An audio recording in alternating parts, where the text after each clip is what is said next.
Bom, falando um pouquinho sobre as síndromes do choque, a fisiopatologia da hipoperfusão tecidual sistêmica basicamente é a falta ou a diminuição da chegada de sangue nos tecidos fundamentais para o nosso organismo manter a homeostase, ou seja, o equilíbrio dinâmico do nosso corpo. Primeiro, temos que fazer uma pergunta para nós mesmos para que serve o oxigênio. O oxigênio é a substância fundamental na respiração celular.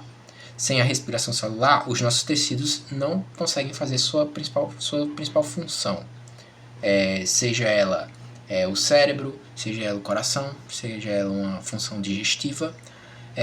Um homem adulto possui de 6 a 5 litros de sangue, que no sangue a gente tem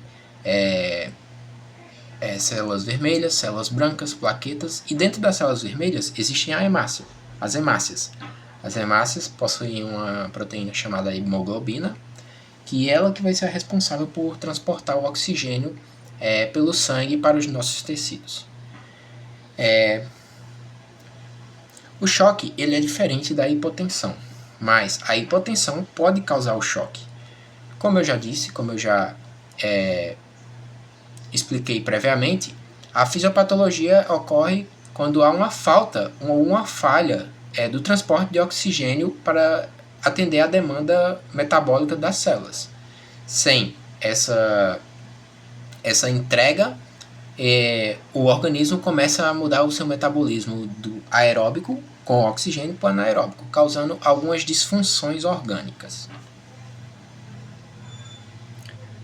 O conceito hemodinâmico funcional está fixado basicamente em 3 pilares. A bomba cardíaca, que é o nosso coração, para a manutenção da contração sequencial e do débito cardíaco.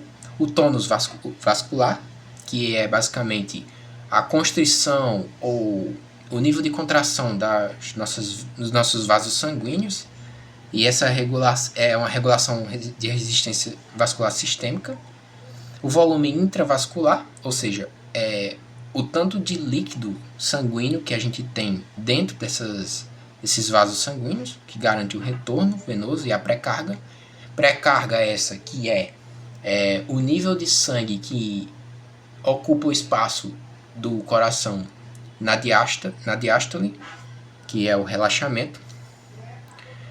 A gente tem, então, 3 principais tipos de choque, ou 4, sendo um pouco mais amplo. O choque hipovolêmico é uma falha do fluido, ou seja, o choque hipovolêmico é uma falha do retorno ou uma perda de sangue, de volume sanguíneo. Basicamente, pode ocorrer por hemorragia sendo essas internas ou externas, são sangramentos, perdas cutâneas, como queimaduras. O trauma também pode causar hemorragias, principalmente o trauma, devido a acidentes, enfim. Perdas gastrointestinais, ou seja, vômitos, diarreia ou até mesmo problemas urinários, você urinar sangue. O choque hipovolêmico ocorre da seguinte forma: o volume sanguíneo diminui, ou seja, o retorno venoso, a pré-carga no coração diminui, o débito cardíaco também diminui e há uma hipoperfusão sistêmica. Pouca perfusão, chegada de sangue, pouca chegada de sangue ao sistema, a todo o corpo. O choque cardiogênico, que é uma falha da nossa bomba natural, que é o coração, pode ocorrer de várias formas. Insuficiência cardíaca, infarto agudo do miocárdio, que é a morte de uma parte do músculo do coração, arritmias, que é a alteração no ritmo, ou seja, você pode ficar taquicárdico ou bradicárdico, que vai prejudicar nesse retorno venoso. Uma miocardiopatia ou uma cardiomiopatia, tanto faz, que altera o músculo e dificulta o batimento, ou seja, o músculo pode ficar dilatado, espesso, rígido, isso devido a vários fatores, principalmente o uso de anabolizantes. Uma causa mecânica, um defeito em válvula, uma ruptura de septo ou um aneurisma. Aneurisma sendo a dilatação de uma artéria. Insuficiência mitral aguda, que basicamente é um refluxo sanguíneo do ventrículo para o átrio esquerdo. E essa falha no miocárdio ela diminui a contratibilidade, diminui o débito cardíaco, assim como no choque hipovolêmico, aumenta a pressão venosa de enchimento, ou seja, é uma congestão retrógrada, ele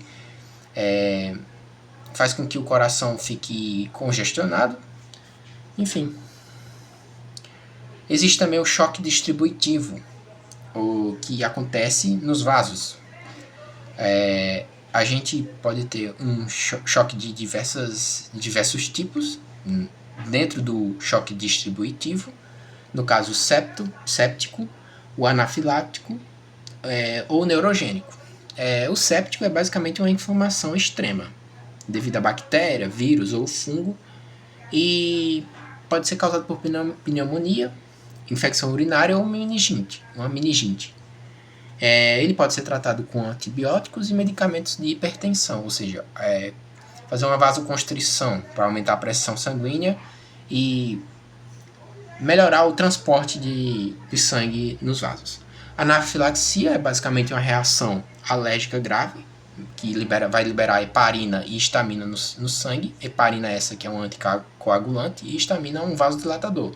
Tudo que a gente quer para manter o transporte adequado do sangue é uma não vasodilatação, ou seja, uma vasoconstrição.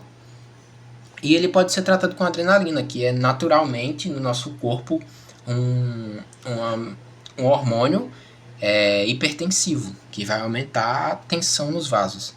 O neurogênico pode ser devido a um trauma raquimedular, que basicamente controla a vasoconstrição e vasodilatação.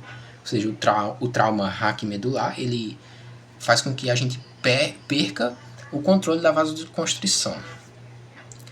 Essa perda do tônus vascular diminui a resistência vascular sistêmica, que vai ocasionar uma má distribuição do fluxo sanguíneo e uma estagnação periférica. Existe também o choque obstrutivo. É uma barreira física, basicamente. Ele obstrui um vaso sanguíneo e impede com que o sangue seja transportado normalmente. Isso pode ser um tromboembolismo pulmonar maciço, um tamponamento cardíaco. Esse bloqueio anatômico extrínseco impede fisicamente o enchimento diastólico, ou seja, a pré-carga, ou esvaziamento sistólico.